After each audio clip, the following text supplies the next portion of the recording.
Good evening everybody, and a warm welcome to Behringer.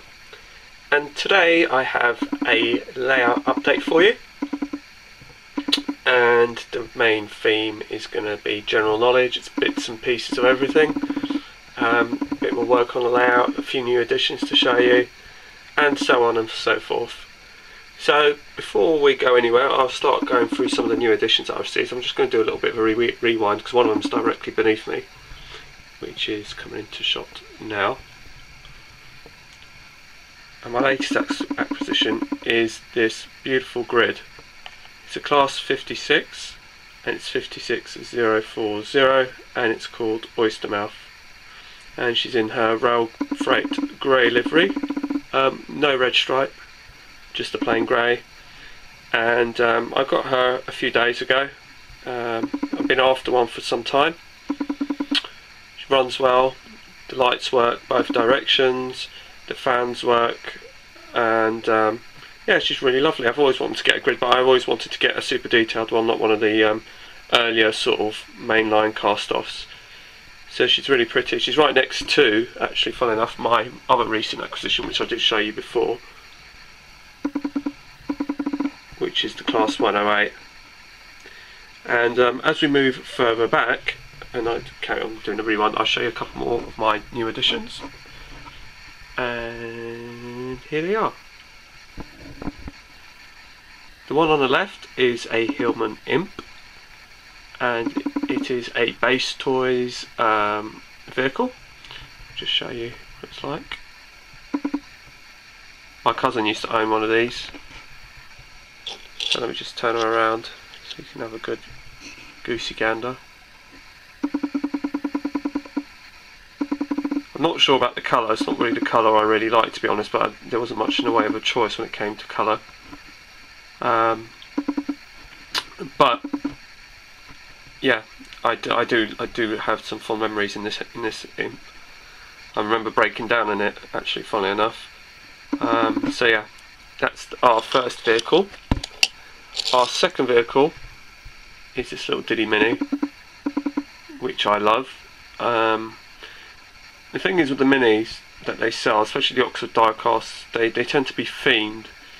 One of them was like a Rally Mini, and then the other one was like a Mr. Bean Mini, and I just wanted a plain Mini, and I've already got a Mini Sprint GT version, but I wanted a standard sort of Mini like this, so I managed to pick this one up. It's very pretty, and if I just spin around you can see what the back of it's like as well. It's really, really cute. It's very Diddy as well, so small. It's very pretty. I've got another new addition to show you, but that's over at Offord on Hill and New Shot, so bear with me one sec and I'll take you over there. So here we are at the New Shot end by Offord on Hill station, and this is our final new addition. About a month ago now, I guess, it was the Woking exhibition, and I managed to find this Ford Transit in the British Rail livery, and it's a Corgi trackside vehicle. I've been trying to get hold of one of these for ages, actually. They're really difficult to get hold of, and I managed to source this one, so I'm really pleased with it, and I'm glad to have it on my layout.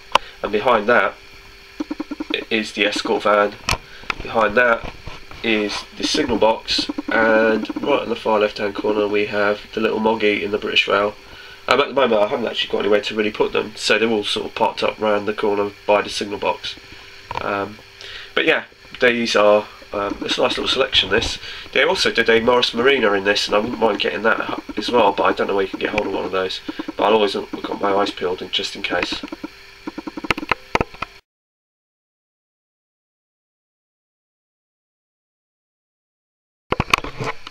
So here we are at the village end, and I've done a little bit extra to this end, and what I've done is just gone back over it and added a few more bits and pieces, nothing major, but basically softened the edges along the top, put in a couple of spots of bushes and things like that in some of the nooks and crannies which they grow out of. Just using a bit of PVA glue, added a bit more colour and texture just to give it a bit more, colour and texture, and also just to soften the lines and the edges in and around the tunnel porthole and around the pub.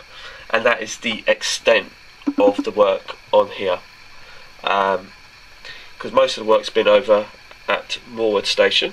So we're just going to jump over the canal, come down to Moorwood Station, and this is how we have Moorwood Station currently.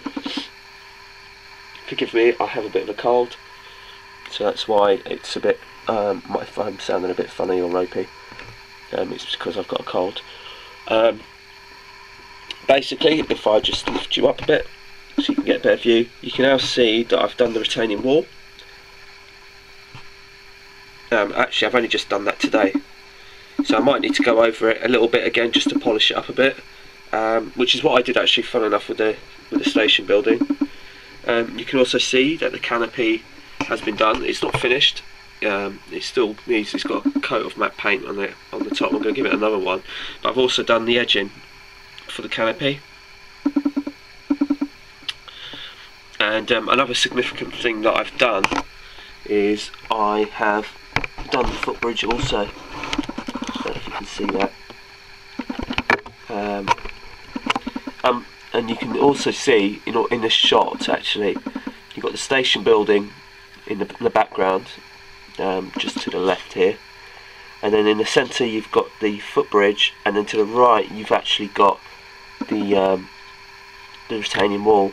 And now you can see how it's all married up now, how it's all kind of uniform and looks the same, and everything like that. It just needs bedding in a bit.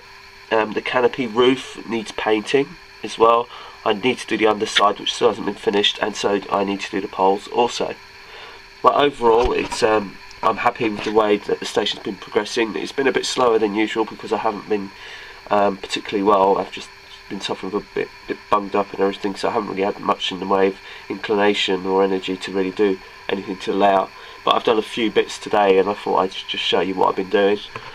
If I pan out a little bit, you can see I've got the stool there, the double bench, which that's going to get painted up as well. I've also added all the arches that were missing, so that's all now completed, which is one of the reasons why I couldn't paint the retaining wall before, because I wanted to get all the arches in.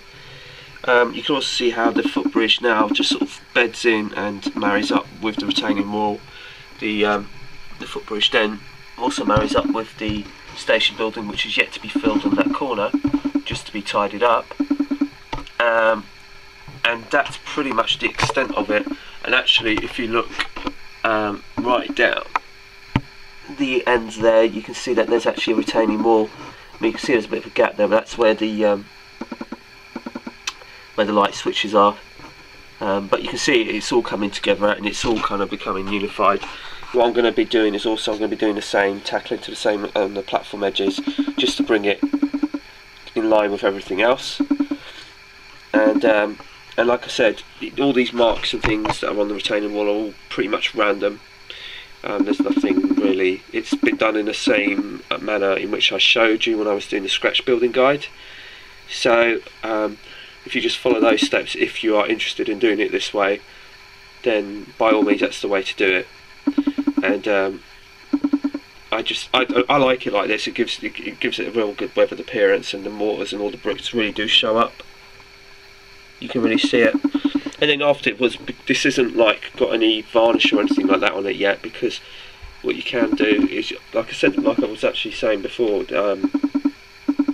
I'll live with it for a few days or a week. I'll see what I think of it.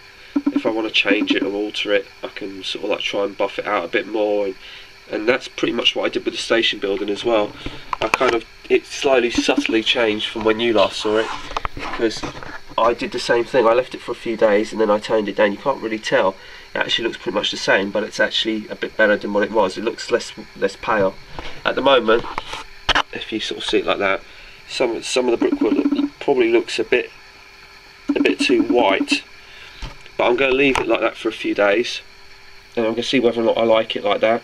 And if not, I could just tone it down and go over it with another brush remove the excess talc that's in there to bring out the colour of underneath, which is the light brick, and then that will kind of redden it off and tone it down basically.